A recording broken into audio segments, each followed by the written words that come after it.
like I would love it if we like for this story, like we actually got the answer, but it's Yeah, just yeah, like yeah. I, I'm okay. I can accept not getting it because like that's what happened in real life, but the way we got there, and that's just going to be what like that. And I'm curious how this goes because I know you said like the ride was fun, but the start of the ride was fun, but like I was like, no, I'd like to get off now fairly early in this. Yeah, yeah. We'll see. We'll hammer it out here. We got a lot to get to, and it's Halloween night, so I Yes. might get some trick or treaters here and some dogs barking and stuff. We got someone to man the door, but I'm just saying, yeah, Oh, you we might do? have some background noise. Oh, nice. Well, that's the one benefit of being in an apartment. I don't have to deal with that, but nice. What do you guys what are you guys giving out? Oh, a whole bunch of stuff. I've had to go back to the store a couple times to reload on candy. Oh yeah, So is that because you're eating all of it? yeah, we got Baby Ruths, we got Reese pumpkins, Reese Pieces, bunch of different M&Ms, almond joys, not that great, but uh, Ugh, Snickers, Milky Ways, Twix, Kit Kats, Crunch. nice. Oh, you guys got a pretty good mix then. Yeah, it's a Not good bad. mix. It's a good mix. I don't know how much how many people will get and how many Right. how much are we gonna have to ration the candy out? Two per person. I don't know. Oh We'll yeah, see. that could be tough. I just know the day that I actually have to give out candy, like for real, I'm gonna eat way too much of it. You So do. You eat it way too early, and then you just end up paying the asshole tax. Be like, I'm gonna go 2 days before and buy all the replacement stuff that I ate, yeah, brutal. and Yeah. I did that. Mm. I can't say I would have been any better. Um, Yeah, no, hey, that's one of the perks of being in the household now. Now being in the marriage, you can kind of assume all those schlubby male qualities that get programmed into our heads from commercials and TV sitcoms. there's definitely some of those things that are already sinking in. Like I have no idea where anything is in our Yeah, place at yeah, all, exactly. Yeah, ever. yeah. No, that's it. It's bad. I don't. Where did it go wrong, Wes? Yeah, All hey, right. we're all just a TV dad here. Yeah, probably went wrong right about the time where the kid they went into the hotel. It's probably right around when. That was good. That was some good stuff. But we'll get to that later. Sorry, I'm getting ahead of Okay. myself. All right. Good stuff here. All right, we'll get started here in three, two, one. When we're not penning love letters to our favorite Victorian homes, you best believe we're playing in our dumbwaiter when you least expect it. I'm Wesley Sykes, and through the other side of the ether is the John Graff. It's my Jasper Winslow, Mr. Nicholas J. Esquire, crazed preservationist for hire. That is wow, I don't know if you've ever insulted yourself so much in one of your opening analogies. That was a rough one, man. I mean, mine was bad Who too, but whew. who doesn't want to ride in a dumbwaiter though? I guess I don't know me. I don't know. I've never. I didn't even. Did you know that was called the dumbwaiter before this? Yes, yeah, yeah. I Well, I've worked in the restaurant industry, so I've heard of these things a time or two. oh, they use them still in the restaurant industry. Well, if you work in like some of the New York City buildings, we're a little bit Hmm, on the older side there, working in a gotcha. hotel, That makes sense. and I'm Okay. just a cunning wordsmith too, so just Oh yes, of course. Everybody knows that that one. also Yes, helps. just like Jasper. Yeah. Oh, exactly. Well, Jasper, we'll get into this. Might be the most wholesome of the whole group. The most. I tend to agree. I'll tell you what though, his sister's a royal asshole, man. My God. Yes. Oh, Yes, she's and if you brutal. haven't guessed already, we're going to be discussing the Who Done It thriller series based on a true story, a couple of true stories, as it turns out. The Watcher, starring Bobby Cannavale and Naomi Watts, which is now streaming on Netflix. And as a crow flies, Nick, this was released, maybe a month ago or so, 3 weeks, I would say. Still trending, at least on my Netflix home screen as I was looking Hmm, in the top 10. So yeah, mhm. regardless of whatever grades we're seeing from critics' responses, which again we'll get into a little bit later, this seems to be a show that people are watching. You just watched it recently, so I'm happy that we're going to be able to discuss this today. Yeah, I mean, it's definitely it's kind of I mean, it got a lot of buzz coming in. Obviously, it's coming out at the right time of the year for it. And this is Hmm. one of those things too where if you're interested in spooky-ish type stuff, but you don't want straight up scary nightmare fuel, this is good for you. Like this is on that in terms of the level of scariness. At the same Yes. time, in terms of quality, that's another conversation that we'll get into. Absolutely, absolutely here. And in that same vein, I know I asked a similar question a few weeks ago, Nick. But have you ever been a bad neighbor or a roommate that you can recall? Well, I mean, I don't think anybody that I've lived with would say I was a bad roommate, but I've definitely had my Have you ever share of. done anything that you might think that it I, would be a bad roommate? Yeah. I've definitely. That's what I was gonna say. I've definitely done things that warrant being a bad roommate, but sometimes you just gotta, And then in terms of bad neighbors What is too, that? Well, do tell. Do tell. I think you can, read between the lines there, Wes. Like you can figure that one out. At least I think. But We'll see. Okay. bad neighbor got a noise complaint one time at my old place. I think I told you that one before. Oh yeah, yeah. Yeah, Okay. All yeah. right. So that's about it though. I don't think I've gotten it too much. So what you haven't, right? Other than the what you got going Well, on right now. yeah, but I'm not a bad neighbor there. I'm going to stand No, beside no. myself there. But I will say, when I was living in squalor in Long Island, in a house that had eventually neither heat nor electricity, when we had both of those things, we were stealing internet from the old couple next door, who didn't have a password on their Wi-Fi. So that was probably a real jerk thing. We Hmm. were, we were killing their internet reception. I'll never forget it, because I was staying home over Thanksgiving break at this point. So I Hmm. was, or staying, in New York for Thanksgiving break, and everyone else had gone home. So I was the only one there. I had fired up. I'm pretty sure it was the Jets Bengals, Thursday night football. It was like one of the first night games on Thanksgiving, Okay. and I just fired it up. I had some leftovers from work that I came home from the restaurant with.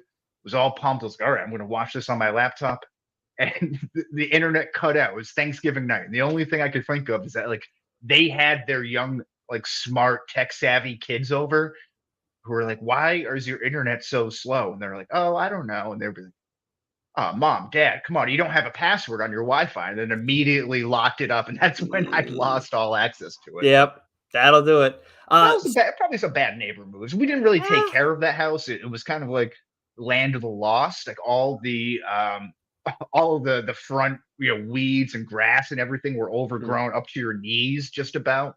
It's kind of an eyesore. Okay. Yeah, those are some bad neighbor tendencies, but I mean, like, It's you college. exactly. It's college, so they know what they're getting themselves into. Especially the password thing. I mean, like, you got to protect yourself like that on that front. That's all. That is 100% on them. I don't care when it was. Like, that's on them. But actually, you did, as you were kind of going into describing your place, you did remind me of one story where I can like kind of get into a little bit. So Okay. it was freshman year.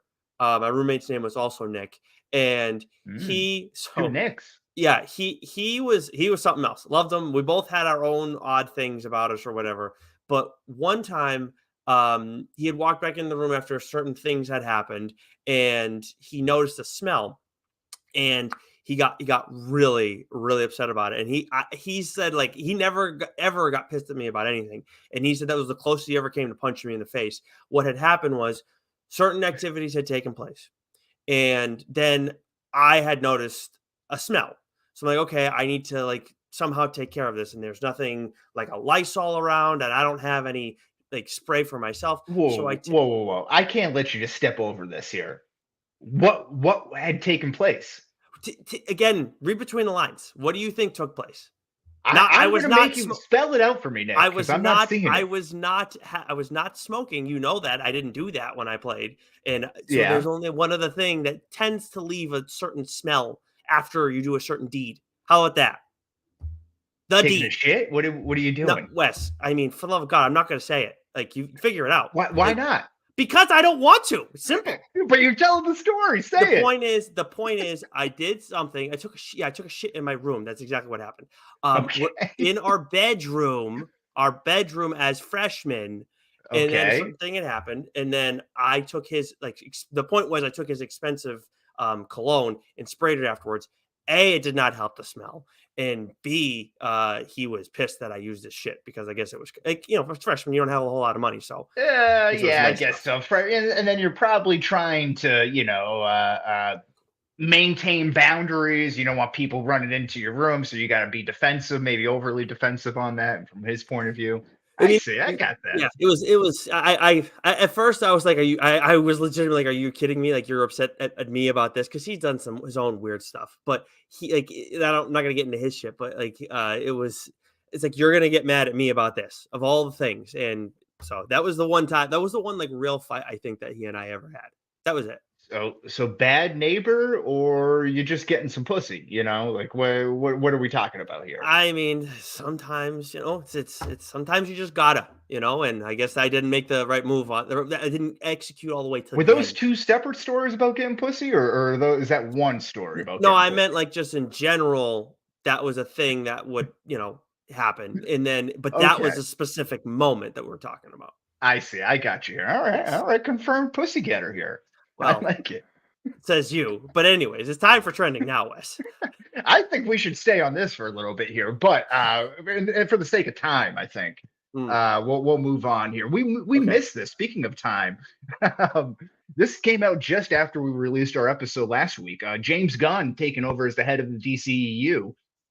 Did we mention that last week? I don't know. I No, can't I remember didn't anymore. I for some reason thought it came out on Thursday, but either way, like, it was definitely after last episode, yes. Yeah. Okay. Perfect. Wait. I mean, this feels right. He had success with the Suicide Squad with that requel Mhm, there, and then of course Peacemaker.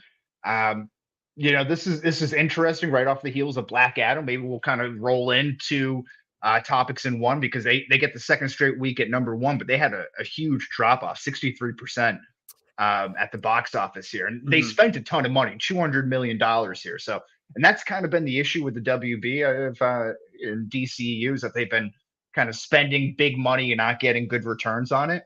mhm.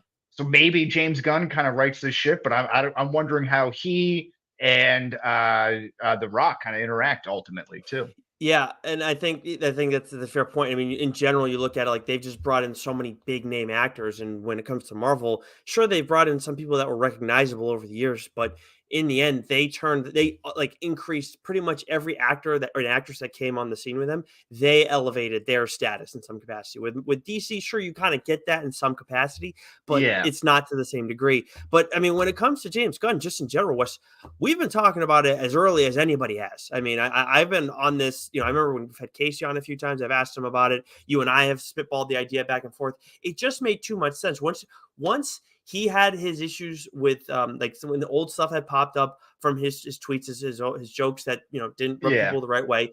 They're a little odd.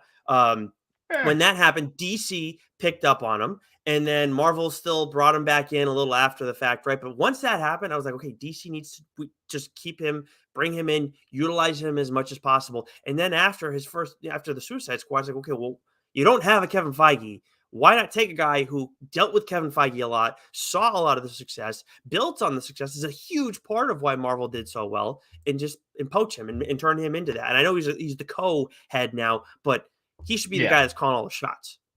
Yeah, now I think creatively he will too, because I think the other guy was involved with Shazam, which I think also kind of leads to Oh, this yep. intriguing maybe Okay. rift between The Rock and then James Gunn, if there ever were to be something like that. Mm, Because the big success of Shazam was low budget, huge return, and yep. that I think the same could be said for the Suicide Squad.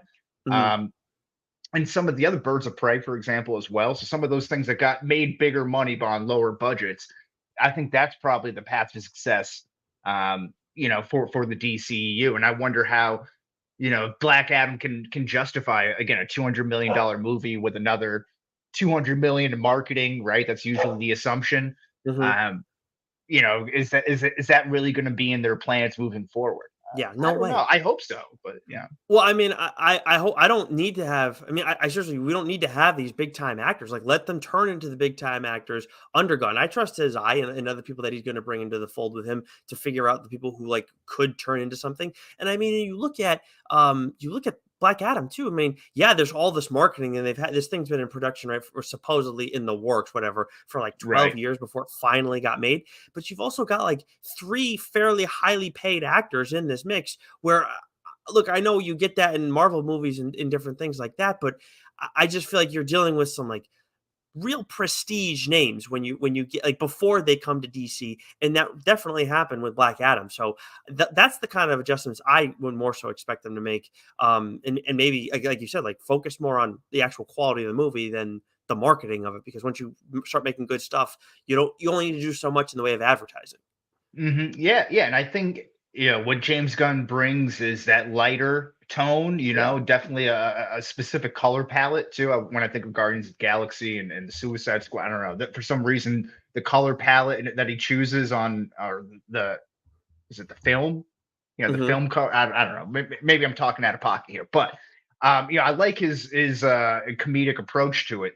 Like you see in Guardians of the Galaxy, and if you see like a lighter hearted approach here, maybe that's shifting away from that Snyderverse dark kind of very serious tone that we saw with Hmm. Justice League and a lot of Man of Steel, even which I believe Henry Cavill has said about kind of embracing a lighter, more benevolent Superman as opposed to like a brooding one, which we've seen in some of his previous roles there. So I'm interested to see. I think this is all good news Yeah. for DC and James Gunn. So hopefully Hmm. leads to some good stuff here. But I mentioned Henry Cavill, Nick, and of course that's great news with him kind of getting back into the fold of Superman.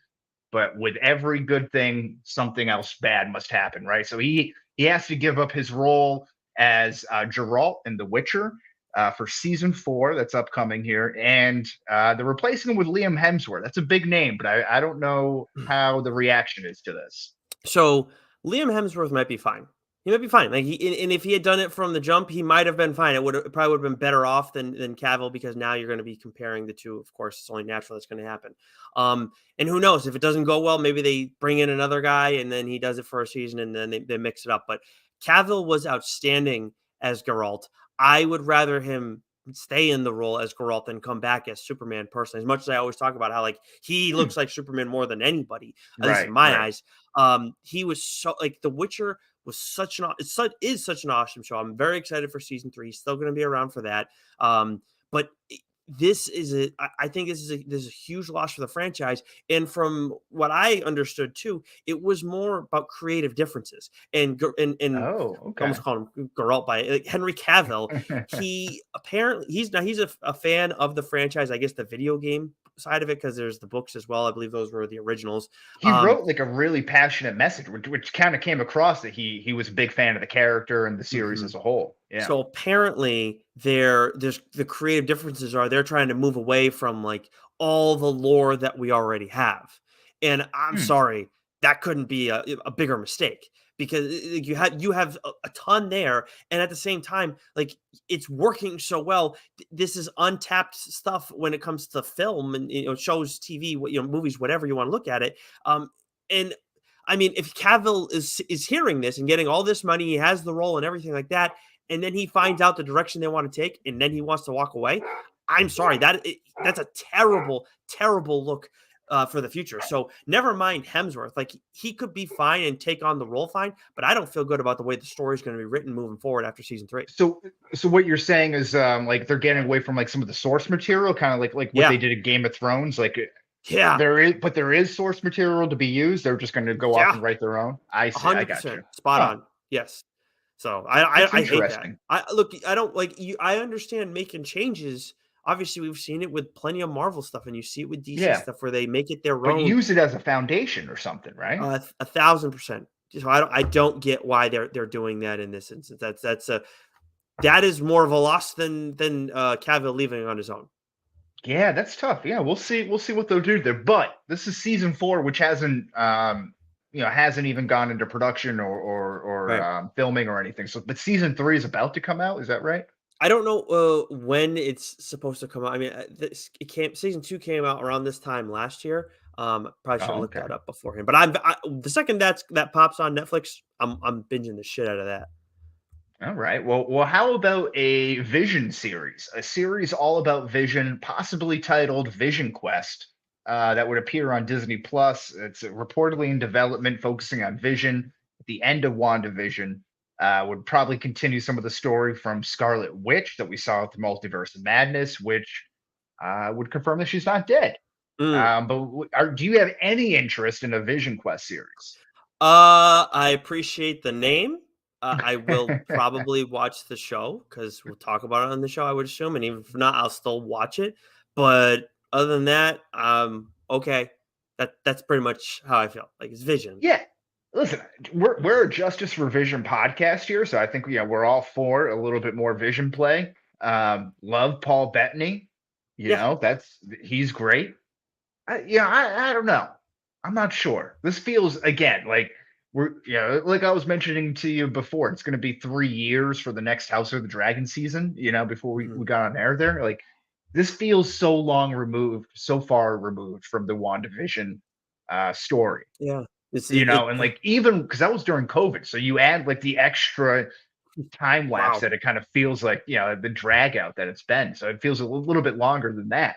Mhm. So I'm just not sure how interested I am. Maybe this will tie into other things. I don't know, but like at the moment, cool. I'm just cool. Yeah, but in now as you're starting to see more like as we start to see more of Marvel's characters who like we all known beyond the MCU a little bit better, or the average like Marvel fan, namely the X-Men, of course, the Fantastic Four. As all of these characters start to get brought in the mix more, getting shows for someone like Vision or other characters who like, you don't necessarily know as well, and then they're maybe kind of middling, like it's gonna be far less appealing for people, I would assume. Like She-Hulk, regardless of how you feel, like that's a Hulk. I can understand that. Moon Knight, obviously, there's like a Batman-y vibe to him, so it kind of makes sense. Miss Marvel is a kid, but like I if you can only go so far with that other weirdness What until, and like, was X-Men Fantastic Vision? Four. I'm sorry. Did Vision even really have his own comic book like line like She-Hulk did, like Moon Knight, like Miss Marvel did, or was he more of like a complementary character, He's more whether it was with complimentary. Scarlet Witch? Yeah. Yeah. Okay. There's one Tom King story from a few years back that was the Visions, and it was like he had a whole family that was like him. Um, Mm-hmm. Mm-hmm. but other than that, not really. Like he's had stuff, Yeah. but nothing. It was that was a really good run, but that's it. Okay. Yeah. So Yeah. Then yeah. I don't know. I'm just meh. I'm meh on this. I'm yeah. I'm pretty low on Disney Plus at the moment here. Hmm. But I mentioned this just briefly. House of the Dragon. So you finished the last two episodes. You finished the end of the season there. What'd you think? So I thought it was the ending was great. The only thing was like we talked about before the show. I didn't know that they were going to do another season. I had listened to some of hashtag Dorks conversations about House of the Dragon, and I know Shime's read the book that features all the Mm-hmm. Targaryen stories in there, and he said like that's one section of the book. I thought Shime, mentioned the idea that they might just tell this one story over this one season and then move on to another one. Oh, like an anthology type Yep. series? Oh. Yes. And Mm. the way they set it up with how much time jumping there was, Wes, I thought that's what was going to happen, and we get it all in one season. It became evident in the last episode. There's no way because you haven't done any of the fighting. How are we going to Yeah. do this? So like that, I would have preferred that, but still, what we got, they built up a lot of tension going into this last season. I thought the last two episodes were probably the best outside of like maybe the first two episodes, but a lot of the stuff in the middle for me was just like, okay, Yeah, probably like an yeah, I thought it 80. was it was a good yeah, I think it was a good series. I like it, maybe a little bit more 85 overall, I would say, Mm, if kind of throwing numbers out quickly here. But sure. the last two episodes were good. They were strong. I've been saying to you throughout this whole, as we talked about this season, as it's kind of unfolded here, is that like I've struggled to find a character that I really like or someone who feels like good. This doesn't feel like a good character, but I really like Prince Aemon. uh, Uh, you talking about Matt the Smith's the one character? eyed. Yeah, yeah. Oh, he was great. Yeah. He was awesome. And it 'Cause he's having got that huge dragon, and then he shows up with, the little bastard, nephew of his, and you see the mhm, dragon in the background there, and like, "Oh, an eye for an eye, boy," and then he's like but you see that he actually, like, didn't he just wanted to kinda fuck with him a little bit, like, didn't mhm, really wanna kill him, and yeah. he's like, "Oh, shit, I just started a whole war." Yes, he Ah, did. That's in what's weird for me too with that the actor who's playing that character. I'm sure I would imagine you haven't seen him before. But The Last Kingdom on Netflix is a show I've talked about on here mhm, time mhm. time. He's in that show and he's like he's a like a priest or a monk. I think he's a monk. Oh. the show. Okay. So it's kind of funny seeing him take on this role where very much the opposite of that. But Yeah, I yeah, love what he yeah. did with that character. Yeah, he was great. No, I thought it was great. And I was just disappointed with how it kind of left you on the cliffhanger. I thought we were going to get some sort of a big battle scene here, and Mm, I thought there was going to be, at least a war or some sort of a resolution. They leave you on the cliffhanger here. Spoiler if you haven't watched it, screw mhm. you. Um, Yeah. but yeah, like now we're gonna have to wait like 3 years for another Yeah. season. I just regret watching it, like in succession. I should have just binged it before the next season came out.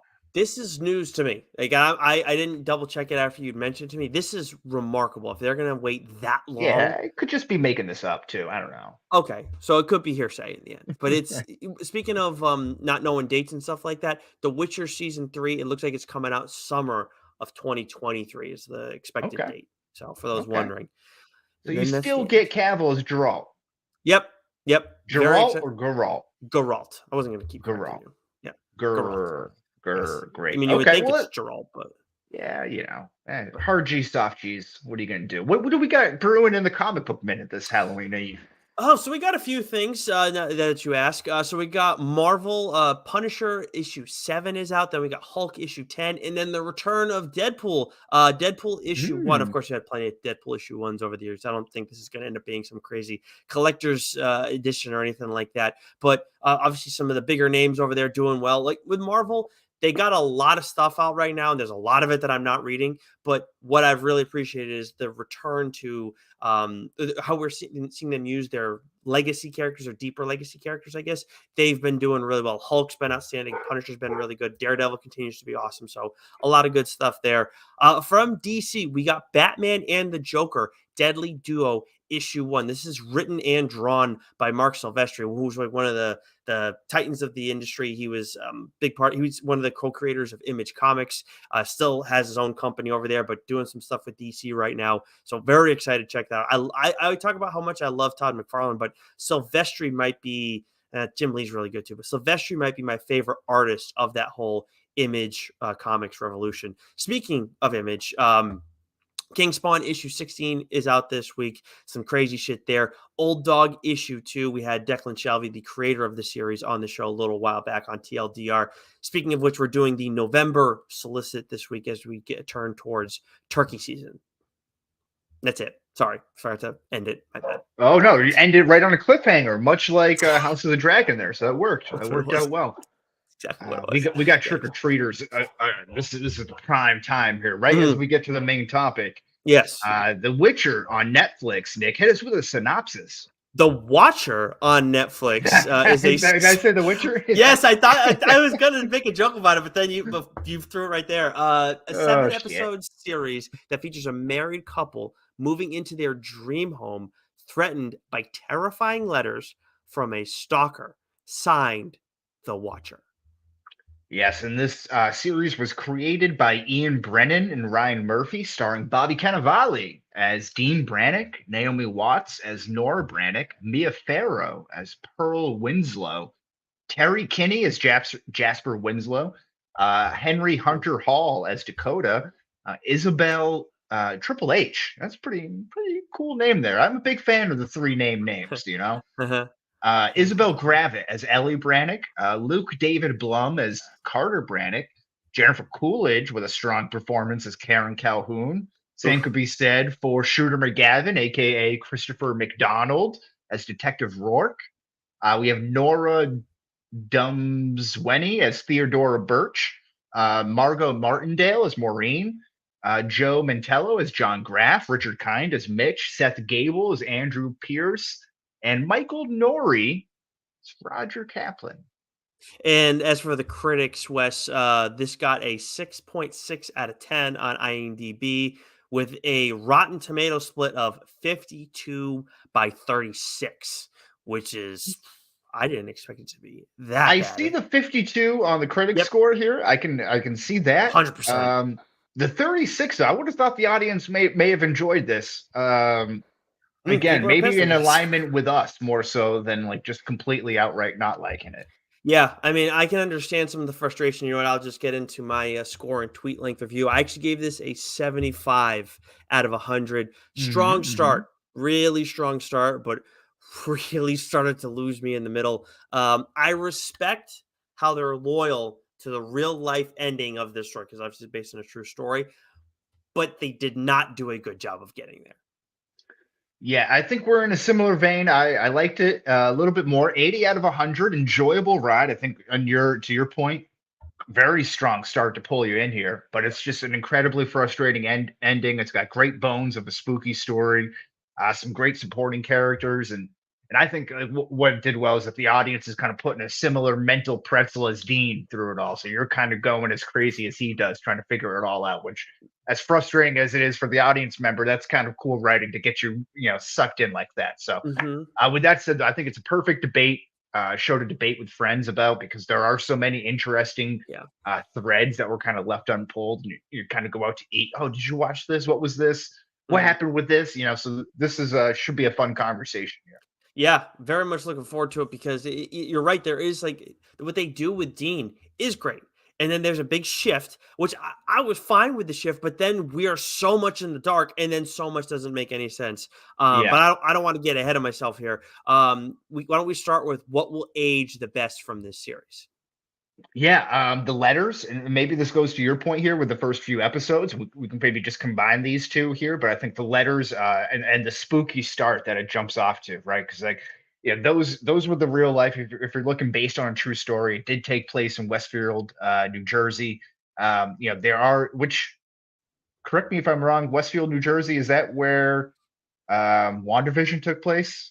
Very weird episode if this is all kind of tying in That together would like be that, but that could be. I'm not certain. Let I me thought it check. was Westfield, New Jersey. Now that we're thinking about it, but the letters were very real, and just to get this out of the way, the only real part of the story that kind of over what happens to the real life family is they get these letters while they buy the house.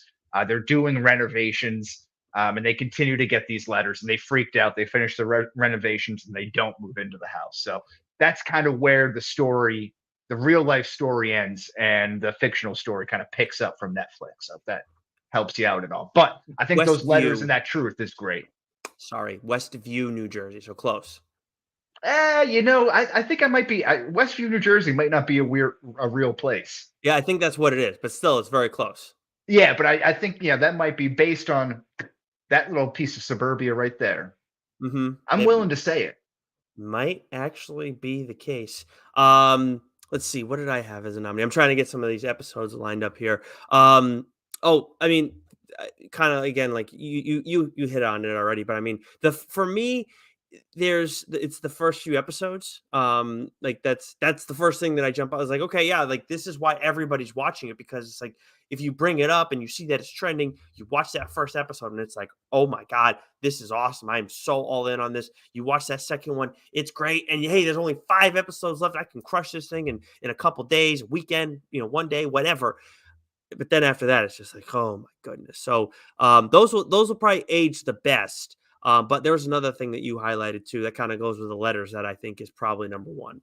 Yeah, well, yeah, I'll get a couple honorable mentions out of the way here. The Andrew Pierce thread. So that little storyline of him and him being crazy and getting all these letters and kind of meeting at the Rainy Diner, and he's kind of all hunched over and crazy, and I think his wife hangs himself because of the letters, and Yes. he's all very, again, like the child's all nuts, and he was convinced that it was Mitch and Mo or Pearl and Jasper. Hmm. So and that kind of falls in line with the first few episodes there. But I was like very hooked in at that point once I believe Theodora finds them, right? And then Hmm. finds Andrew, and that was the connection there. But yeah, Yeah. so I thought that was interesting. Did a really Um, good job with that. They did a really good job of messing with you too and making you think like this. Nah, you can't believe the guy. They did a really good job with that part. Yeah. yeah, absolutely. And the house in general. I thought the house Huh. looked really was a beautiful house. And if you look at the real life home, um, the home that they do in the series is like 10 times that, if you ask me. I It's actually just a haven't seen the beautiful a home. beautiful home. The real life home is nice. It's got a nice detached two car garage with an overhang. Very looks like a very nice house. But the other one is like pristine there. But what Huh. I will say, and this is what I think Oh you yeah. you start Was here nice. Yeah. too. is the ode to a house writing series. Yeah, As creepy as it ended up turning out to be as a plot device for this story, what a fantastic writing assignment here. I mean, I think you had to love that. Lauren had to love that as well, right? I liked it because I thought it was fucking weird, and I thought it played really well to the whole like story. Like it's like this is how it just became such a, like you just went a little too far, and then now it all makes sense. Like why is somebody obsessed with this house, and then because of this whole thing, and it turned into something else, and it happened to another house too. So I thought that was again, it couldn't have. It could, they made a very good case for being the teacher because he was writing to the other house, and then and those were the two houses that he liked. So I just thought it was like it's a wild, weird thing that they do, and it all and like all this, it all kind of starts to add up for at least for that character. See, I think that's an amazing creative writing assignment. Like Hmm. if you're an English teacher, if you're if you're an English teacher and you want to get descriptive writing there, that's like again a little creepy of a thing to do. Maybe you're getting a little too personal there, but if you want descriptive writing, like that's go observe a house there. That's pretty Hmm. cool. And then you send a letter, like that would be a really cool thing for the local community. Like every like a cool like a way for everyone to feel like they have to upkeep their property for the hope Hmm. that they would get a letter written to them anonymously. Like I think that's like a nice incentive to kind of maintain cleanliness of the neighborhood. So you're saying that if you got a letter in the mail saying that they someone really liked your home and it was left anonymously, you'd appreciate that. If I knew that was what the school did, that teacher Okay. did for year after year after year after year, that became a thing that everyone who went there, your parents had that same writing assignment, your older brother did, like that's Mm, that sort of thing. Like I think that okay. would be cool. The first few years, maybe that would be tough to get off the ground, especially in 2022. Yes. But Yeah. I think it would. the idea of it, I like that a lot. If it was like a thing, like if it was like an institution, like you're saying, yeah, okay, it probably bothered me Well, a little that's bit what it less. was, right? Yeah. That's what Yes. it was. Yes. Everyone was all excited about it. I guess I'm just looking at it as like a binary thing, like this, like randomly, I get a note from somebody. It's like, wait, Yeah, uh, yeah, yeah. no, no, thanks, I'm all set. You're doing the Jennifer Love Hewitt. You're just like looking around, like, what are you waiting for? What are you waiting for? Show Yeah, yourself. yeah, exactly. So yeah, I think that that is no matter how you're looking at it, whether you think it's an interesting thing or a creepy thing, I do agree. Like, I think that is one of the better. Like when you look at the latter portion of this series, that's one of the better things that came out of it. How about the satanic blood ritual thread of all this? Yeah, That was the thread that I kind of wanted them to keep pulling on the most. yeah, that's a good point. That would have been awesome if they could have done more of that. But I mean, they you get jerked in so many different directions that I kind of understand why that they didn't do it. Mm-hmm. Um, but I would have liked that. And this is where like we get into this whole thing, like talking about like creative license and stuff. I know this is like a fairly recent story, like the whole thing Mm-hmm. around the Watcher. But I mean, we were talking about it, and I think I talked to Billy about it too. You don't, they didn't have, what was it? After the second letter, they moved out. And I know in this case they did, and it ended up moving out after the second letter. But, and I know they went through an ordeal still after that in real life, but it just seemed like they milked it for so long that it felt like, okay, you're really taking some, like, you're being liberal with what you can use with it from the story, what you can make up. And then in the end, it's like, well, if you're going to do that, then why not wrap it up in a better way? Yeah, yeah, exactly. Or maybe not go in as many directions as you ended up going in, and focus a little bit more on one of the accusations or Hmm. theories, and just kind of Hmm. go with that, right? But kind of Yes. pick it and Yeah. stick it sort of thing here. Mhm. Um, what do you think will age the worst from this series? I don't think there's much for me. There's nothing. There's no like hemming and hawing. It's how Bobby Cannavale was written, because he was How like so? What was your issue with him? I thought he did a great job in the first two episodes. I think in general, like he's bananas and like well, he's trying to do the best he can, and obviously he has made a lot of poor decisions in his life. I thought the character was very interesting, but then you go Wes, and you like you said, we're seeing everything through him, like through his eyes. Where we are like right there by his side through the first 2-3 episodes or whatever it is, and then you go and shift it to the wife. And I am totally fine with that. Give us a different perspective. Maybe more of the stories focused on Nora at that point, like in Hmm. real life. Totally cool with it. But my problem in the end is you get this bizarre shift with the character of Dean. and it makes no sense. I mean, the whole like him writing the letter thing. I guess you could just, if you wanted to do like one thing, it could be Cannavale writing the letters. I know you had that written down. Like Hmm. that's weird. Like, how did we go from him trying to get everything done and do it right, and that I understand he was desperate, but that is just compromising so many things in the end. I hated the motivation of him writing the letters one of the times. Like one of the three letters was them, right? They ended up taking it to a handwriting specialist, right? Yeah, Theodore Birch does that, and they're like, "Listen, this is what we're doing here. We think it's one of him."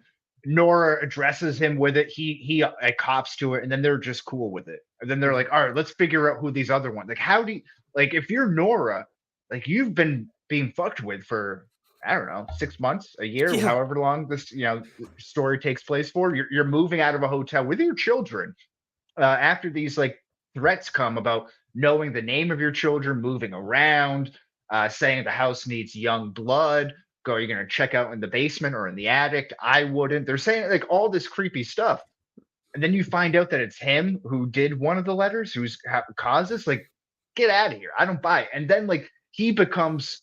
I think this is kind of what you're talking about when he yeah, kind of goes off the rails. Like when they completely. move, and he has the apartment room, and he has the Charlie Day, red wire to all the different sticker memes going on there, and he's smoking the cigarette.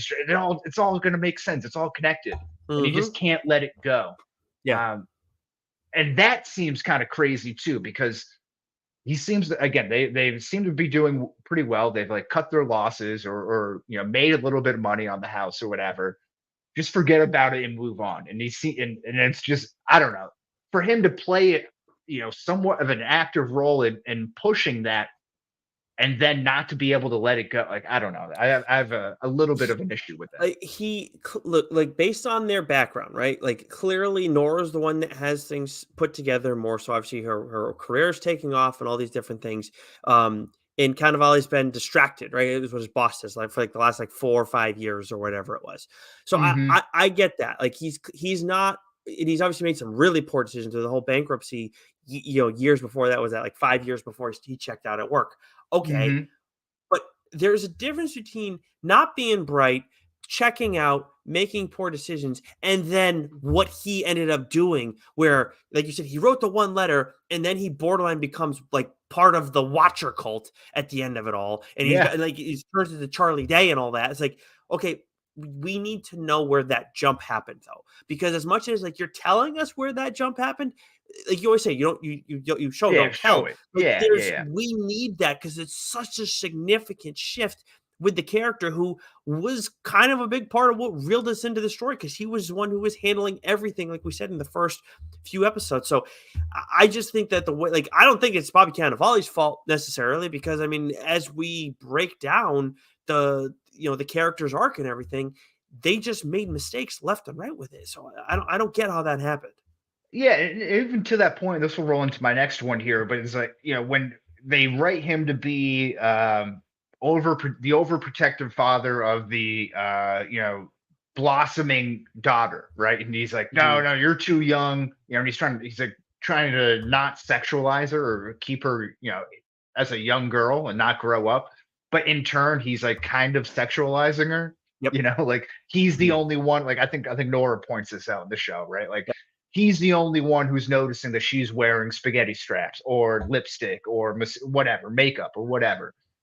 So like that overbearingness and that she ends up talking about with Karen there, like I think that's a little bit weird, and that rolls into like this like this feels like it was just kind of inserted because of the times. But that racial jailbait storyline with Mm. the guy, the Triple H I was just talking about there, Yeah. Dakota, the Dakota. camera installer guy, where like Yep. they have like a will they or won't they thing, and then they start dating, and like they introduce her as jailbait, but in New Jersey the ages are different, so it was a technically like legal relationship, and Mhm. all that stuff just seemed very like out of place. And I guess that Yeah. helps with like the John Graff storyline because he ends up saying that something happened like that happened to his daughter. He kind of plants Yeah. the seed in the dean, but it felt again a little bit out of place, maybe a little forced. I think that there's some of it that made sense. I think that in general, we talked about it beforehand, like, you could see some like, any of that kind of thing happening, but I agree with you.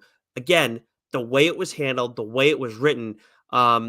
I don't think it was the acting that was the problem here. I I just love think Bobby Cannavale. yeah, I know you do, and I thought he did a really good job in this, and I think Dakota was good Fun too. I name to thought say.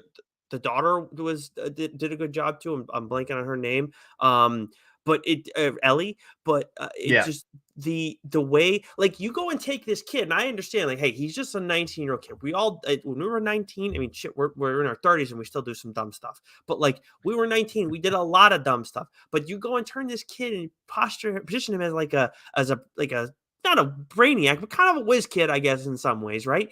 You go and Hmm. make him that, and then he knows. Like, I'm sorry, when we're 19, if you were 19, Wes, and actually, you can tell me if I'm wrong. If you're 19 in this situation, and you're that kid who's a whiz kid, and then you decide, hey, I'm gonna go and I'm gonna be lookout for them in this really odd, uncomfortable situation, do you think you're just gonna go and follow, the jailbait and like abandon your post in that situation? A 19-year-old kid, I probably would. Yeah. Okay. I just felt like the way they wrote him, he was so mature that he wouldn't have done that. Because I mean, sure, maybe most 19-year-olds would, but he didn't seem like most 19-year-olds. Hey That's what was man, so strange to me. as a 19-year-old, you're thinking with two different heads, and sometimes the other head prevails. And This he is and he, very he true. he's looking at it too. He's like, the girls in the pool there, and he's like, ah, damn. He's like, I Yep. don't want to do this, but he's like, ah, shit, I gotta get me some. Gotta get me Y- some of that jail bait. there's no question. Like it just, and maybe, yeah. I just again like it felt clunky, and it felt like such an odd shift for the character where he was so smart, and they just didn't. There's what it is, Wes, where you said before how they should have like explored, like focused on certain avenues a little bit more instead of trying to bounce around.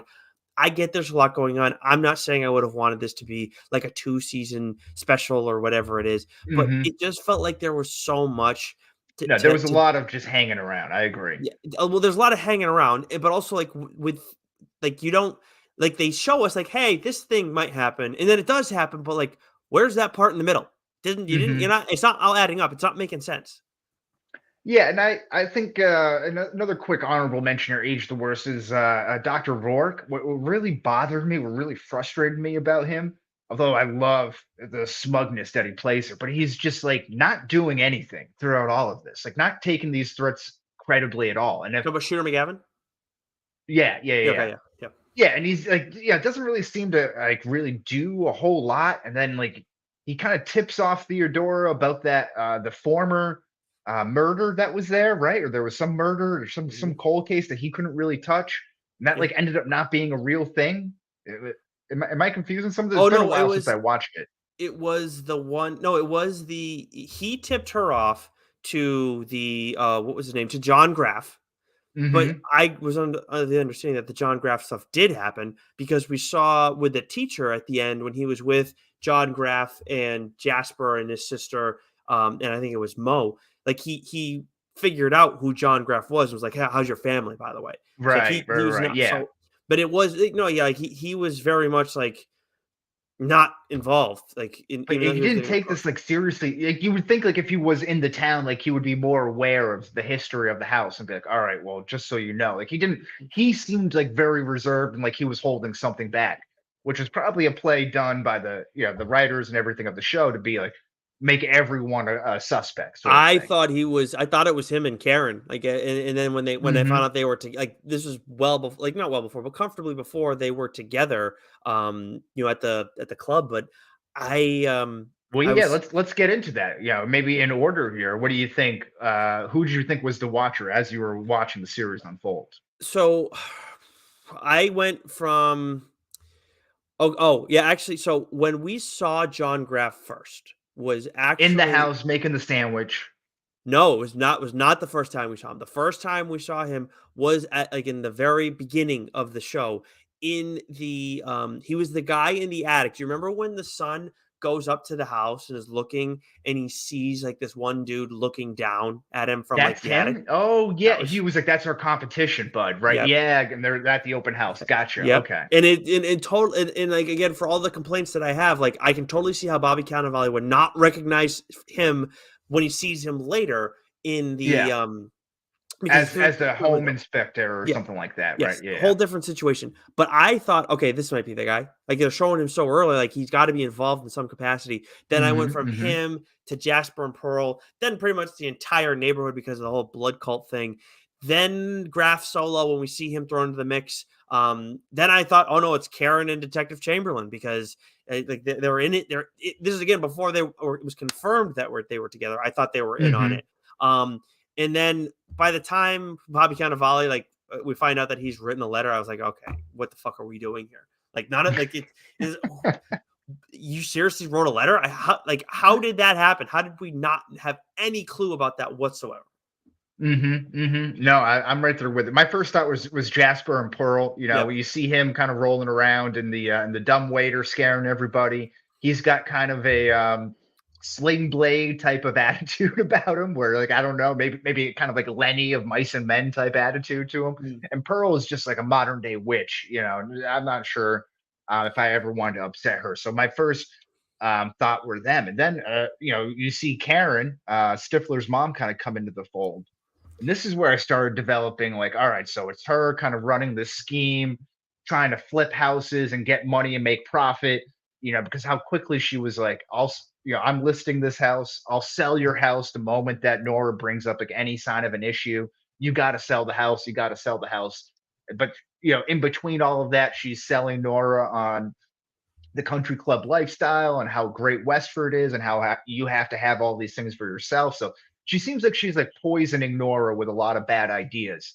And then I they don't. bring up this LLC that Mm. was the previous owners that keep buying the house and you don't really know who it was. So my thought was like they keep bringing up the LLC. So is this Detective Rourke involved in it? Is Karen involved? Is Jasper and Pearl, like the town, like all involved in this LLC to keep outsiders out and to keep this more like a Stepford Wives, you know, kind of perfect town sort of thing. You know, Hmm. what's that movie with Toby Maguire, Reese Witherspoon?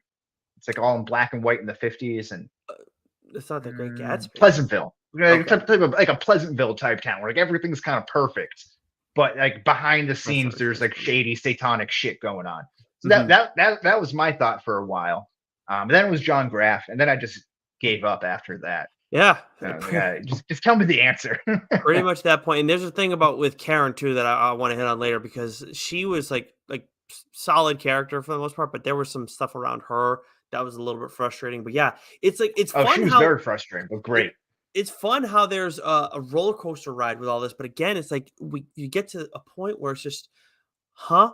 Like what again, Hmm. I don't mind that we don't know who it is. Like it's the real life story. If you look it up afterwards, I think that like we could all like I know that it bothered you. But if they had done it better, there is an avenue where you could have accepted that ending, right? Yeah, I guess. Yeah, yeah, yeah. I Okay, sure. okay, I'm maybe sure not. Okay, there's maybe yeah, I we're could in be the wrong. multiverse here, right? So I'm sure there's plenty of different eternities where I'm doing good. Fine, fair. But so I'll just speak for myself, as I should. I know that there's avenues where they could have taken. I don't know the avenues, but they could have taken them where I would have been fine with not knowing who it was at the end because they don't know in real life. They just bounced around in so many different ways and just in like the bread they put out breadcrumbs, then they gave you the whole meal. I don't know how it was made. Like and in this case, I need to know how my turkey was made. Like it doesn't make any sense. I like So it. Okay. I know. I think that's a good complaint here. So thank you you. mentioned Cannavale being outed as one of the letter writers, right, to kind of get out of his financial pitfall that he was in. But Mhm. was that the moment that the series, you know, turned for you for maybe for the worst, or was there another? Yeah, I would say it's all centered around Cannavale for when they moved it away from him, I was totally fine with that. I was like, okay, we'll spend more time with Nora. Cool. She's got her own stuff going on. Maybe we're gonna get some different Those perspectives. Awesome. pots? Yeah. I just then it's out of nowhere. Like while we're hanging out with Nora, somehow Bobby Cannavale turns into like, I don't know, like I can't think of a good analogy in this one. Just completely batshit and has no. He Yeah. turns into fucking Jasper out of nowhere. It's like, how did this happen? Like, I know you're not the Yeah. brightest bulb, but what the hell? Yeah, and even like when he's sitting in therapy talking about it, right? And he's like, "Yeah, I feel like I'm good. I feel like I'm good." And then he gets right back into it. Yeah. And I understand his rationing, right? His rationale. How about Yes. that? Mhm. Behind it, what he says, he's like, "Someone fucked with me for like 3 months, and we never got an answer for it. Like, Yeah. and we just moved. We just let it beat us. Like that Yep. that's gonna stay with me forever. Like I have to know that. And I get that. Like that, but at a certain point, like you gotta cut your losses, man. Yeah. You gotta move on. You gotta It's always swallow it gonna down with some brown. it's always gonna be a thing as much as, some of us might wanna say that, we'll move past it. It's always gonna be there though. Like, it's always gonna be not Oh, far off sure. where it's like, just you scratch that itch a little bit and then the floodgates open. So I can understand him having those issues, like you said.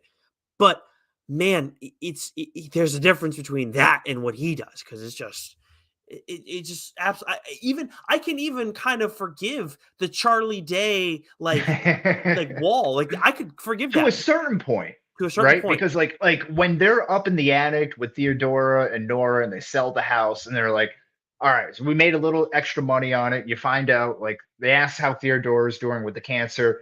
And then like Dean's like, all right, but like one last time, let's run through this just for like Yeah. old time's sake here, right? Like that's when you put it to bed. Once you move out of the house, that's kind of a funny moment. That's kind of like a lighthearted type of thing, right? Like Mhm. but Yeah. then afterwards you're doing it like in private, you're doing like in a closet wall or something wherever you're doing, like Yeah. it's But that's a little sneaky. it is. It's just but even from where he went with, like, still obsessing with it and like, when you moved out, I understand obsession. He's just beyond that, and I Yeah. don't under I wanna understand it, but they didn't do a good job with the telling the how giving us a chance to understand it in the course of the story. But where did it start to turn for you, as a series? I think so. I think it was when the other neighbors on the other side, Big Mo and Mitch, who we haven't really talked. Richard Kind, just a great Yeah, role there, right? Great yeah, character actor.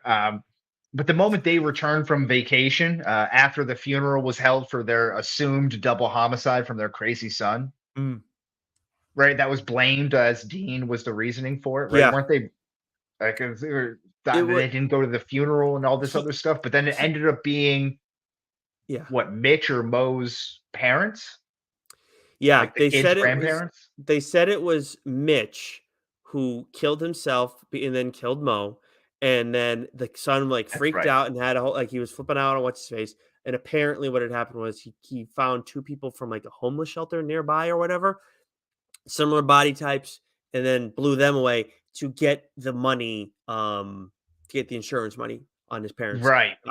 Yes. Very crazy that this all just gets like kind of thrown on Dean in the early part and then swept under the rug. And then Mhm. they just come back and like no one is like nothing's talked about. It's not even addressed. It's barely addressed. And they're like, what do you mean? We've been down in Florida this whole time. So I'm like, all right, what's going on here? This is nuts. Like Mm. I'm throwing my hands up, just waving the white flag. Tell me what's going on. Yeah, I mean, that was very weird. Again, it's based on a true story and all this stuff, right? So, like, how the hell is that happening? But what I can't get over is, like, how did the cops just be like, "Oh, okay, yeah, it's them." Like, you don't double check. Like, they're not that like you don't have pictures. Like, if their faces aren't that recognizable, you're not like taking their fingerprints or finding a way to confirm that it's actually the people that they're saying it is. Like, I Yeah, understand right. an odd situation, but I mean, also again, handwriting. Like, you're sure? I know it's the son telling you all this stuff, but it just I would just think some of the stuff gets looked in some capacity, but I don't know. Maybe it's on brand for this department. Well, yeah, I was going to say this seems like a very sleepy department and a very sleepy town here. So Yeah, we got brutal. Detective Wiggum on the case here, but um, kind of this is going to roll into some of the most frustrating characters in the series here. Yeah. But so another moment that kind of like where I really went out on it was Theodore Birch just taking credit for everything on her deathbed. Mm, Like that was kind of frustrating because then you think you're getting the closure for it and you get this whole elaborate backstory. They even do flashback scenes to make you seem she loved the house. She always wanted to do it. She does all this right, and then like just to give him some closure. mm. But you've been hanging out with Dean. If you're Theodore, you've been hanging out with Dean this whole time. You know that he's on like a thread. Like he's hanging on by a thread here, I should say. Mhm. And you just saying that and like hoping to put it to bed when he goes to the funeral and is like, "Oh, that's such a beautiful house that you grew up in. I'm so sorry that like going to like the daughter of Theodora, and she's like, "What are you talking about?" And then it Yeah. just is like, now what the fuck is really going on? Like, so I don't know. I think that was again one turn too many that we didn't really need. So I I like the character in general, but like that moment is It's the thing I'm cool, but talking I about. mean, just But when we get that, I was like, wait, why? Like you this whole like I understand if she was doing that from a distance and trying to mess with him or whatever, or if she knew it was somebody else and she was trying to mess with him the whole time. But like where it's you and then you're that close, it just I guess I could even see that being like happening, but the way again it was done, it didn't make a whole lot of sense. Like mhm. it felt like forced. So when she said it, I was like, that's disappointing. I did appreciate that she was trying to do that last thing on her deathbed to try and give him a release. I hear your point. Like, yes, if you were around Bobby Cannavale in this or Dean in this situation, you would know it's probably not going to end up helping. She probably could have done a little bit better trying to tie up her loose ends, make sure the daughter covers for her, but I did appreciate what she did, but it was like, wait a minute. Like you're not like you're the person. And It this whole time they didn't give us any like I'm cool with like not knowing things and like we get surprised, but I need to like you talk about the connective tissue. I need to see a little bit, and it can just be a tiny loose thread. There was none. So I was like, how the fuck are you gonna well, so explain I can this? see she planted the John Graff idea into his head where he then kind of implanted that vision of the guy that's called John Graff in the show. He kind of put the name Mm-hmm. to the face there, Yep. so Yep. and some of the evidence and everything. So I can see how that could be an angle, but for them to be like, nah, we're just kidding. Nah, Mm-hmm. that's not really it. It's also pretty selfish on her part. She's like, I didn't want to die with a unclosed case. So I just took credit for it. I took it as it was a nice thing. I I thought can't it was have she was any trying to red in my release him. ledger, so I'm just gonna be like, no, I did it. What Mhm. are you gonna do? Um, so yeah, that I thought she was a little frustrating in that sense. We talked about Detective Rourke and Karen and the two of them. They were a little frustrating with again just how coy and how like yeah, I guess coy is like the just they weren't they felt like they knew more than they were letting on. Um, and it So turns out they really weren't. yeah, So I don't so know. with Rourke, I don't know, like, I still look at him and see Shooter McGavin, like, he's Yeah, done no, I he mean does he's great, but yes, he does a good job, like, I don't so I'm not trying to take away from him as an actor, but with Karen, I like, yes, there seems to be more that's known, and to me, like I thought, I'm sorry. Again, Stifler's mom, like yeah. she's also in Legally Blonde. Like know her from other stuff, Hmm. but obviously think Stifler's mom first. I think that the way this character was written, I think the acting was done well. Yes, she's frustrating, 100%. We're talking about frustrating characters. I agree with you. But for me, she was more frustrating because of the way that Nora approached her throughout the course of the story. Now, we don't know if these two are like besties when they went to RISD together, so that would Hmm. make Nora feel a little more comfortable. I think that would have helped me if knowing that that may have been the case. But I assume like, no, they were friends, but they weren't like best friends or whatever. Well, they didn't And keep in touch, right? So they didn't know each other. It was like a surprise there you go. encounter at the yeah. There you go. So they didn't even know about each other's marital status, all this kind of stuff, status, all this kind of stuff. So Karen what was big for me was Karen says early on in the story to Nora, "You're doing it. Like you actually went to RISD and you're making a career out of it. It's awesome." I'm sorry when I hear that, it's like you're doing it. Okay, like you're on a path. You know what you're doing. Karen is doing like the ultimate fallback thing, right? And like, hey, Yeah. real estate, you people make a shit ton of money, Sure. Oh yeah. and it's awesome. But anybody can give it a go. So when she's telling you how to live your life when you're living a life that she legitimately wanted to live beforehand.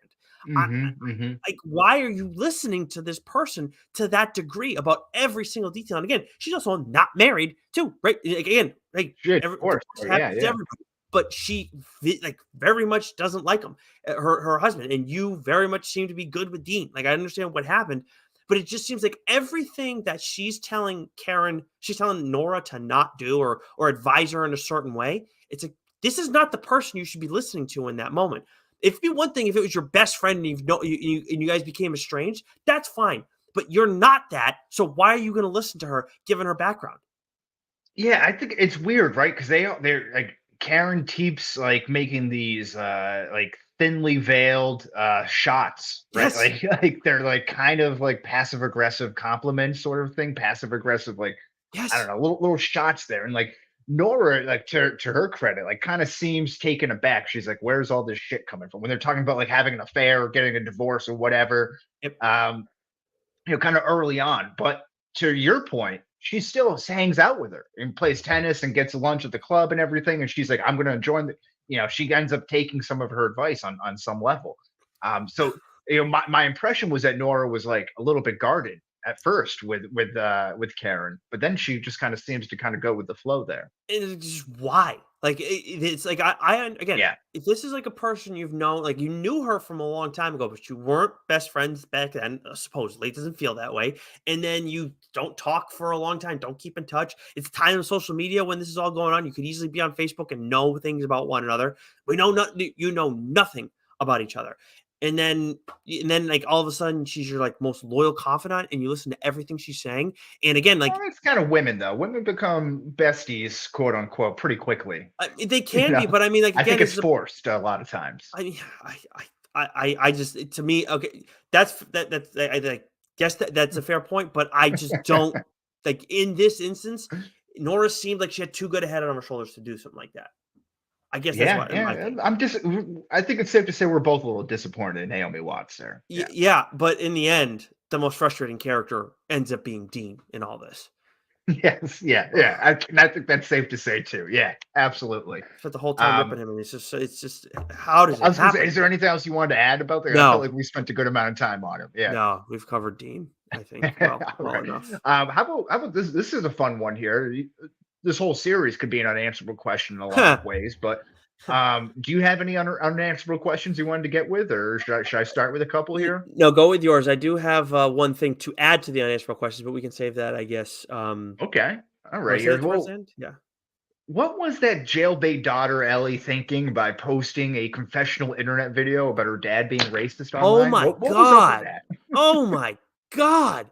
That was How next awful is that? that was like, "Hey, look, like, Dean was being a dick, and he was definitely, like, doing some like, saying a lot of questionable things and not being the best dad," but that was such a, like, bizarre jump, and again, I know kids are stupid, like, again, we were dumb, like, but, I was dumb at times, but, like, that's just so like, how? How did But you think these it wasn't even dumb, Nick. It was calculated. She says, "I know it was wrong, and I don't care."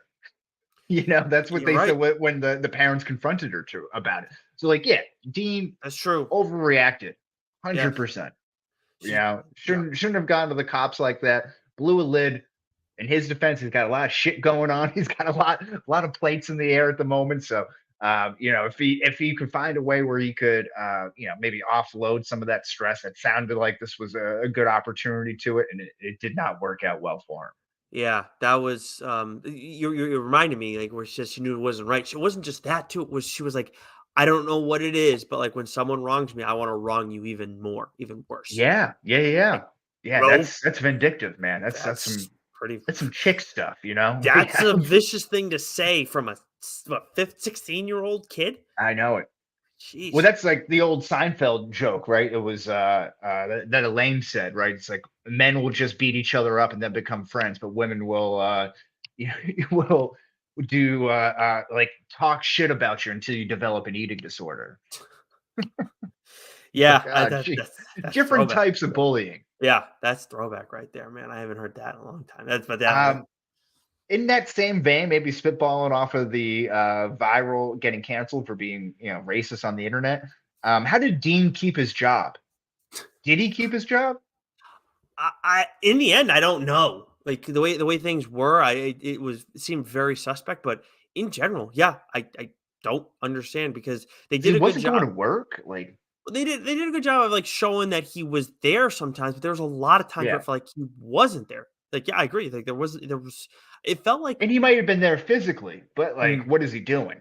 oh yeah. Clearly a mess. Yeah, I don't know. And then just how did he bankrupt his family previously? Was this on some Mm, bad crypto, NFTs, something like that, or I pyramid bet you, scheme? I yeah. don't know. I would have liked to know. I think this is very much an answerable question, but I can understand why the series didn't go there because I bet the family was the one that gave him all the information and probably was like, you can't, we're not going to tell you what it is, and you can't make up a reason why or whatever. I could see Hmm, that hmm. happening. But what else you Maybe I got for me? forgot this. Maybe we got this answer. Where do the underground tunnels lead to? Um, Because we I, knew it was John Graff in the tunnel that Dean was chasing after. That he thought it was Rourke. yep, yep. He did. Yeah, he chased him, and So it then was going back to Pearl Winslow's house, I imagine. But I think Pearl's house, but I think there were other houses that it ended up leading to. I don't think it was just hers. and did they address the tunnels there? Did they say it was some like Civil War type thing, or I thought they said it was prohibition, but, like, they honest to oh, God, okay, yeah, like, yeah, yeah. they kinda yada yada'd the tunnels to an extent too. Kind of important, right? That's like the Yes. whole access point of everything, And right? So that's kinda what this show ends up being in a nutshell. It's like, "Hey, we got some good bones, we're starting off strong, yada, yada, yada, and now I'm really tired." yeah, right, right. Like you did in the top during the intro question there. You're trying to yada the best parts. What was the real purpose? Oh no, why was John Graff going through their house in the tunnels? Like, 'cause he was one that was fucking with them. Like, that's I mean, it's like, I But why were they fucking with him though? Like what's the oh, point of the letters? Like what's the point of the preservation society? Just because oh, like they mm. don't like the way that they're like interior decorating their home. Yeah, no, that's actually up so that's, like, the larger question of like, that's the whole unanswerable question of the movie, like, why are you people doing this? Like, it's just Yeah, because like you're what was the point? you're They don't that like weird butcher and block countertops? yeah, you're that weird and you like, so you dislike the people that moved in there, and then you're that weird that you're gonna attack them in this manner. So, yeah, I think this is, that's like that's the unanswerable question right there. I think this might be my real one because this may put a nail in the whole series to begin with. Why couldn't they just ask some neighbors or check public records about the house's previous owners? Like, why do they have to go through Karen through the real estate agency? This is all public information. Mm. I don't know how I don't know. That seemed like that seemed a little strange that it was very difficult to figure out Or this. maybe if you're Nora, like maybe like Dean is like handling all of these interactions with the neighbors here every time. Like maybe if you're Nora, you're like, hey, you bake a batch of cookies, bake a cake or something, loaf of bread, go over to the Mm, neighbors, peace offering. Hey, who lived here previously? And then you would find out that Theodore Birch could never have lived there because Mo yeah. was like, no, there was no black people here, like Mhm. very bluntly says that. But you Mhm. could have gotten all that. You get more bees with honey than with vinegar, right? Isn't that the old Yep. mom's tale? Yeah. Yeah, this that is yeah, something like that rings a bell. But I agree. Like that was strange. Like I don't know if I don't know if it occurred to me in the course of it all, but it is a good point. How like Well, it was like why it's so difficult. that happened to me.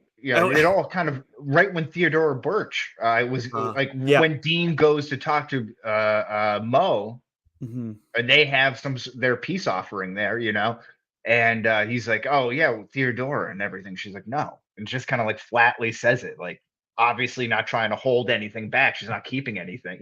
Oh, that's what wait a minute, that's right. So wait a minute. So now I'm second guessing here. So it was at the funeral, the daughter did the daughter hold up? No, she didn't hold up the lie. That's what happened. They right, the Theodora said the lie. Mo Hmm. told Bobby Cannavale, then they asked at the funeral. That's Then what they it went to was. the funeral. That's what Correct. it was. Yes. Yes. So, Yep. Hmm. okay. So, yes, that was really yeah, so in the end, like, Theodore was trying, but, like, that was a really, like, easy thing to unravel. Yeah, in the end. Yeah. Mm. Yeah, again, like maybe a turn that they didn't have to make here, but we got a couple other notes, unanswerable questions. What do you got Yeah, for us? so when we were talking about doing this, we both wanted to convene with our significant others because they both watched this show with us. Lauren was actually the one who Hmm. introduced it to me originally. And she didn't care like she ended up being fine with it. I think she's in the same neighborhood as us. As, when it comes to like grading, I think more on like below the 80 side of it.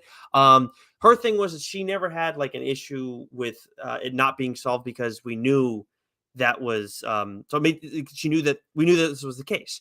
And I guess she also thinks that John Graff was the one who did all the stuff. Like obviously we see him, Well, sneaking into the he house. was the most radical of the group.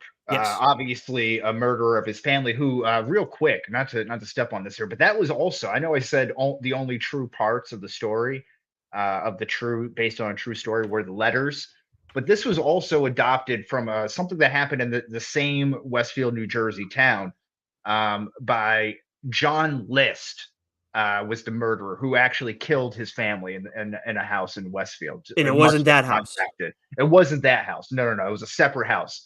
I don't think John Graff lived in that house either So in the series. so they made that stuff up they combined two stories. So they See, combined two stories, which I'm imagining. I'm reading from this people.com magazine or story right now. yep, that's Which would be like that same Westfield, New Jersey town where the 657 Boulevard letters came from.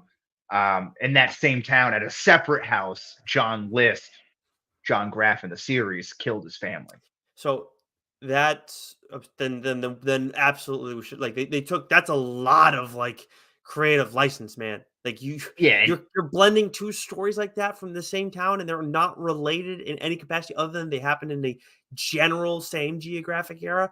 That's not that's a okay. pretty crazy though. Like I That's would not imagine okay. that that's a town like I don't know, like Duxbury, like Yeah. Mattapoisett, something like a very like nice town in the area, Barnstable. That's I can't imagine that you would have that much I don't know, like murder and like Yeah. deviousness going on there, But right, but, like, I don't so to be clear, I don't mind blending those together, but if you're gonna blend it like that, then you should be able to give us an ending. Because in the Yeah, end, I you've agree. already, like, taken such a huge you've added such a huge detail that's not really part of the story, then how can you not then give us an ending? I don't Nick, that does you have one point here that yeah. I love 100%. So this was actually Lauren's point too, and that's why I wanted to say that I ended up saving it for later. This was something that I also think aged poorly, but will age poorly because it's something that's just going to get overlooked so easily. The larger message of this story, again, Lauren was the one that highlighted this for me and definitely brought it up a few points, but missed it on my own. Maybe that's because I'm dense, or maybe because again the writing was poor. The larger message is of money can change, can't change who you are. It's like so easy to overlook in all of this. And she Money's the brought up, root of all evil, right? yeah, That's the message. Yeah. yeah, and it's like the greed thing and everything, right? Like it's there, but we're so caught up in the who done it, and then you don't give us that. But in reality, it's supposed to be about like it doesn't matter where you end up living, how much money you have, that's not going to be enough to change who you are as a person. I I didn't catch that really. Like it was not it was not top of mind for me in watching all this. No, no. See, I hated it. I thought that was a very cheesy way of kind of rolling in that meta theme in there to kind of roll it because it's like they mention it in throughout the letters, right? Greed is what brought you here. Greed is what brought the last owners here as well. Yeah. That will be their downfall, so, like that sort of thing. Yeah, and I get like the house isn't haunted, like the house is haunting you, Mhm. because that's of the financial burden that you're taking out on it, and that's you're looking for the perfect home. You think it's going to solve all your problems, but you bring the problems there. So Yeah. and you will create problems out of your own mind, right? Mhm. So I think that's also kind of because of your own greed and everything. Yeah. So Yeah. um, But not crazy about it. no, I mean, again, like how easily you just again, I don't know. I try and look for those kinds of messages in the stories. 'Cause I'm just curious what being told, and I feel like usually it's when it's a well told story, you're gonna get that stuff. And yes, I can see it after it's pointed out to me, but I just think in the end that there were so many flaws with this show. As we talk about it more, Wes, I'm more leaning towards like maybe I should have given this a 70 versus a 75, just because there's so many See, points of frustration. but see, I think to its credit, what gets me so frustrated about the movie is, or what I gave it a high score is because it evokes so much emotion out of me. Sure, And there's a lot of crap now that just doesn't get me riled up or doesn't get me upset, whatever. It doesn't do it one way or the other. But sure. this got me invested enough, and I'm like, what? Why is it do? So like, I'm Mhm. obviously infected by the show. You know Yeah. what I mean? So Yeah. that's a 100%. good job on its We part. we both were, and I do also wonder too. I don't think anybody listening to this is hopefully watched it before, because after we spoiled the fuck out of it. But Yeah, all I of it, right? I do wonder if there's anybody who watched this series and took the approach that Lauren took. Like, hey, I knew going into it that the story like that. No, they don't know who ended up doing it. But when I had talked to you, like beforehand, like there's definitely creative license taken in the course of all this, and we'll find out more and more as we're digging into this. But it seems like Lauren always had that, like, no, we're not going to know who it is. So, like, pay attention to the rest of the ride. I do wonder how that would have impacted me in some ways, but still, like, Well, it's just, Jules and I looked it up, midway through maybe the first or second episode, just like the huh. Wikipedia of it, and we're like, all right, what happened here? And that's the thing that Jules does anyway with any show. Mm, She's looking up what happened, that's why you guys are perfect whether it's storyteller. fiction or nonfiction, right? She just wants to know. Um, excuse me there, but what was I going to say? The burp just I had a memory Better. Wow, lapse that with the was burp. something, man. That like took over Oh your no, soul. we knew that going into it. We didn't know the ending, but I just thought it was like, all right, well, this is a fictional story then. Like they're gonna Mm. go off to it in some house, but yeah, they did what they did. Yeah, you know what? Don't give us the John whatever murder, fake murder, and like mesh them together. Give us an ending. I would have totally like Yeah. if you're gonna go and use creative license, do that. Oh, so stupid. So Who had yeah, the best performance by a side character? I know you didn't like Theodora Birch, but I loved Theodora Birch. I No, don't know I if liked her. you, I oh, thought the oh, end was just very like mm. that's a bad twist. But she So like the whole thing leading up, she was like a real boss bitch. Like had knowing all the answers and everything. yes, I was here for that. you did a great job like pulling them out of like Boss any work. time they're like, I don't want to like, we shouldn't move forward. Oh, this, that, whatever. She's a great storyteller. She always like when every Yes. time she spoke, it's like, all right, I need to hear every word you're saying right now. Yes, absolutely. I loved those narrations that she had there, and you kind of do like the flashbacks when she was talking through everything. But Mm-hmm. my real one, Shooter McGavin's great. Stifler's mom's great. Played a little bit too big of a role maybe here, but Roger Kaplan, the teacher, So um, good. amazing, amazing. Aside from the Old to the Letters writing series, which I'm a big fan of, when he gets accused by Dean at the supermarket with Nora there, they like trap him in the aisle with the with the shopping carts. He Yeah. confronts. He's like, "I'm gonna be your watcher now." He's like, Mm-hmm. "No, I'm not the fucking watcher." He's basically, but you want one? You got one. And then he comes back the next day and he just starts standing on his as close to his property as possible, and just like starts like, "You've ruined my life. Like my wife wants a Mm. divorce from me now."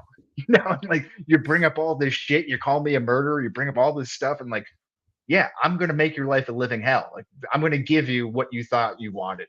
Yeah, it was, And and that's that's Michael. the ultimate type of vindication there. And Michael Nouri is like an actor we've seen like in a bunch of different stuff, right? Like that's like he's I feel like I've recognized him, but I yeah. couldn't really pinpoint on one thing in particular. When we saw, yeah, exactly. He's one of those actors like who you see pop up all the time, and it's like, I know him from somewhere, but I don't really like know who he Hmm. is, but he's around. Yeah, I agree with you 100%. He did an outstanding job. Not involved in this series a lot. Obviously, comes on late, but man, his presence is felt. Absolutely. Here, who lost the series, Nick? Who lost Dean. the Dean series? was a big loser through all this, although he kept his family, which is pretty good. I mean, in the end, like of the characters, is probably Dean. But I mean, Theodore Birch. I I mean, think you actually had well, we both have 2 things outside of the actual characters in it that I think are the real yeah, and difference. I think it's pretty obvious the way that we were would have liked to see the direction go in a different end of the series, but the writers developers of the series, I felt like they were trying to pull on too much overall, and if they just even not even just going in one lane, but just maybe like two or three less lanes, Mhm. this would have been a little bit more cohesive for me. Yeah, I mean, I think the only other, option I throw out there is the audience, but again, like, I've enjoyed talking about this with you and venting about it, but it is and I would love to hear other people's, like, opinions on it, but it is very frustrating, so I think in the end, like, the writers yeah, maybe there are people down the line who look at them and say, "Hey, you you drew blood from a stone because in the end you don't know what happens in real life, so you couldn't go there. You figured out a way to still make it compelling. Maybe the writers end up being winners in the long haul, or some of them. But right Right, now, yeah. I mean, listen, it's still trending a couple of weeks in the top 10 on Netflix after it's released there, which yeah, I don't think a lot of things can say, especially for like no, original content. yeah, Although this kind of like whodunit, true story, thriller type stuff seems to do well yeah. on Netflix. That's like right in the algorithm sweet spot, I think. But I agree with you, Um, though, like, there is, like it is like a feather in their cap. Like, they like, in the end, it was a success for them, but I think also when you look past it, like, I could see them being the losers in the long haul, the writers. Yeah, they did a lot of things right here. This isn't like some of the other times I like to bash on the writers and developers here. I think they did more good than bad. But yeah, so who won the series though? I'd say the house. A lot of people were after that house. A lot of people searched that house on Zillow. I'm sure the real life one. After looking at this, I'm Yeah. sure the Zillow clicks were through the roof. I just checked it when you said earlier how the one in the movie is a lot nicer than the one in the show. It's not even close, man. Yeah, it's so Oh much yeah, I mean, nicer. and that's a nice house. Don't get me wrong, the real life house. Yeah. Yeah, But it's nice, the but one in not the TV is like, yeah, palatial. yeah, it's a joke. It is absolutely insane. Also, like, that was a whole other thing too that I lost my mind. Like, I get that, like, when you buy a home, like, you get into debt up to your eyeballs, but my God, they were so unbelievably irresponsible with the purchase of that home too. That's a whole Well, nother yeah, thing. I mean, he's liquidating everything. It's You like, know, the wife 401ks, doesn't all the know. stocks. Yeah, and after already bankrupting them, like that's nuts, What are man. That you is crazy. doing?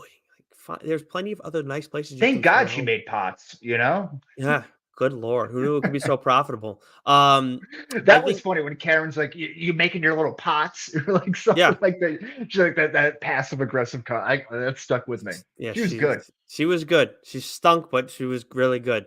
I think the family, like, having their story out there, I think it's good for them in some capacity. Although as reflecting on it more, maybe it's not so good because they look like a couple of bozos. I don't know. Yeah, yeah, that's true. Yeah. For the house, I will say some love for Shooter McGavin and Stifler's mom. I think they both come away as big winners. yeah, yep, As not even as their like Christopher McDonald and Jennifer Coolidge, but like as them forever living on as one character. Like that's yeah. why they continue to win this. Mhm. Yeah. Yeah. I would like to see them together in more stuff. I think they had a pretty good they did a good job together. Like, once I would like that's a good little tandem, little Bonnie and Clyde duo there. I like it. when he lost his shit at the end, also when he got pissed at her too, like, Yeah, shoot, yeah, oh my yeah. god, that was so good. Oh, he's the man. And like he's like, wait, you just accused me in front of the whole goddamn town that I am harassing you. And like behind all of this, and now you want me to go investigate this further? He's like, how about go fuck yourself? Yeah. You know, like Yep. yeah, it's amazing because like for as lethargic as he is throughout the whole show about like not really doing any real police work, he is very calm and like accepting of all of the shit that Dean and Nora are throwing at him. Mhm. Yeah. So I don't know. It's very well played on his part. Yes, I think that character, like, as frustrating as they could be, I thought that character was well done, and all around. Like, there are some characters who are all around well done. Um, not all of them, or not most of them, I would say, but he was definitely one of them. But yeah, that's The Watcher. Anything else you want to say on the Watcher? Go watch it, huh? And then tell us what you think at Change My Mind Pod.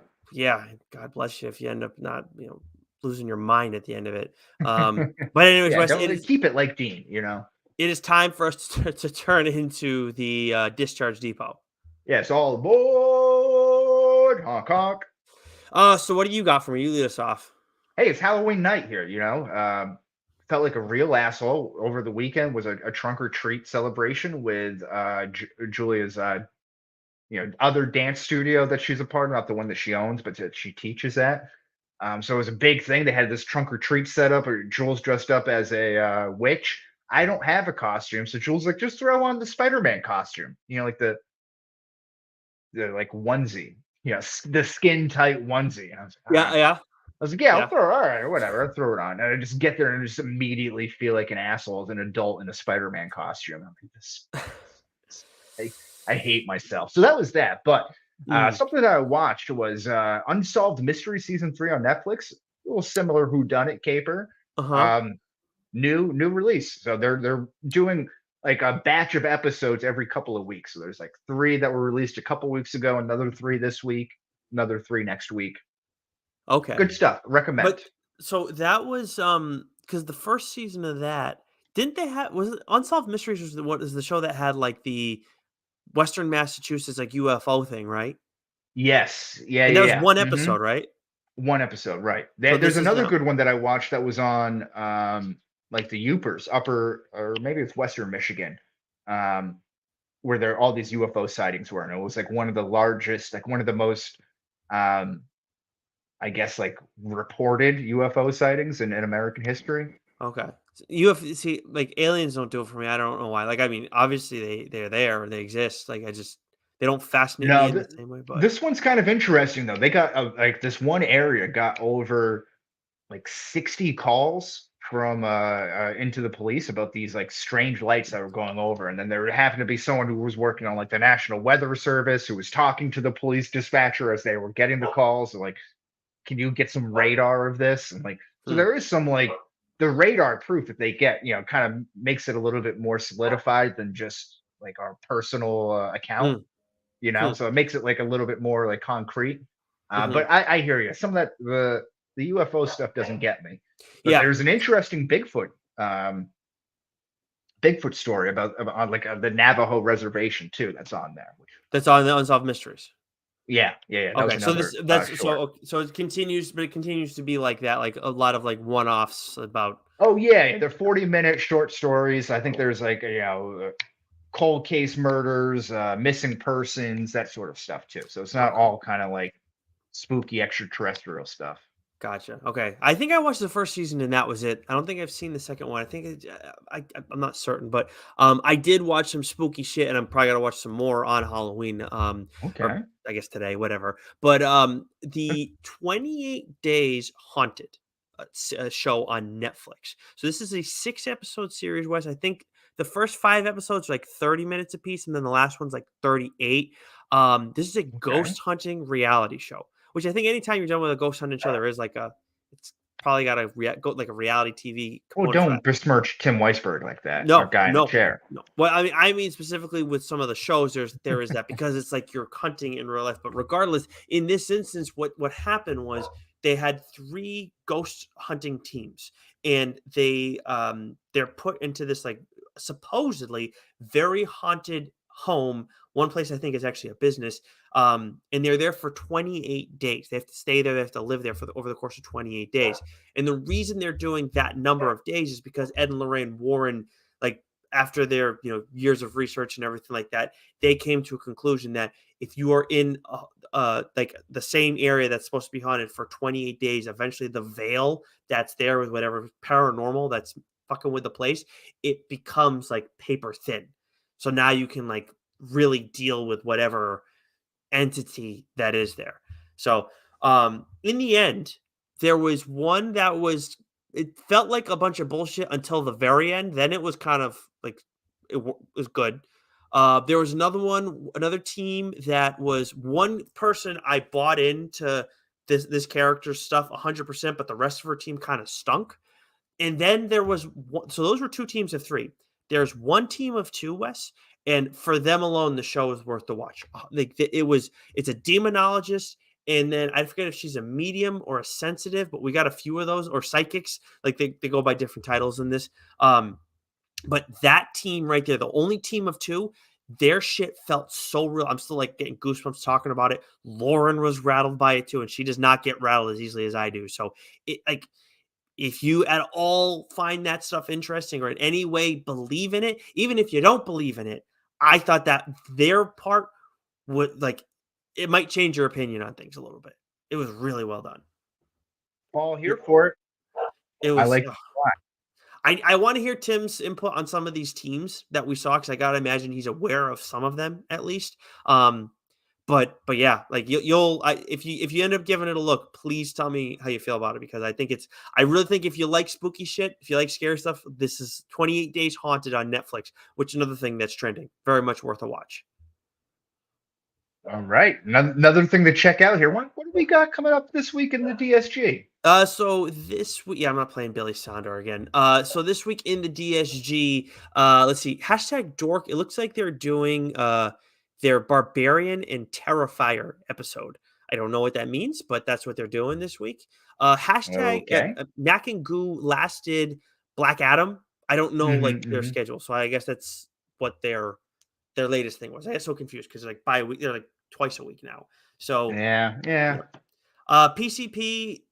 I I mean, do we Are ever they a know? podcast? I'm not sure. Do we ever know what they're doing? I've heard it both ways. They're doing their pineapple stuff, messing around with those. I think they're up to season 5, episode 5. I Oh, think I got an update on that. Yeah. oh, look at you. Hmm. Shit. Okay. Well, there you go. And then, as I mentioned before, TLDR, we got the November solicit. As for the streamers, you can find Doc on Twitch at Backcracker. Shime is at Shime Time. I think he's been on Twitch a little bit more recently, seeing that popping up. And then, of course, hashtag Dork. Whenever they play video games, it is on their YouTube page. What do we have next, Wes? Are we a TBD? We are. We do have a TBD, of course. I think And next week after will be Black Panther, right, that's right. Wakanda Forever. But maybe this year, I don't know. We'll see what we got coming up. I think a TBD sounds good, though. Okay, sounds good. But it'll still be at same bat time, same bat place. Is that right? Yeah, yeah, yeah. The new bat time, but same bat place. Oh, that's right.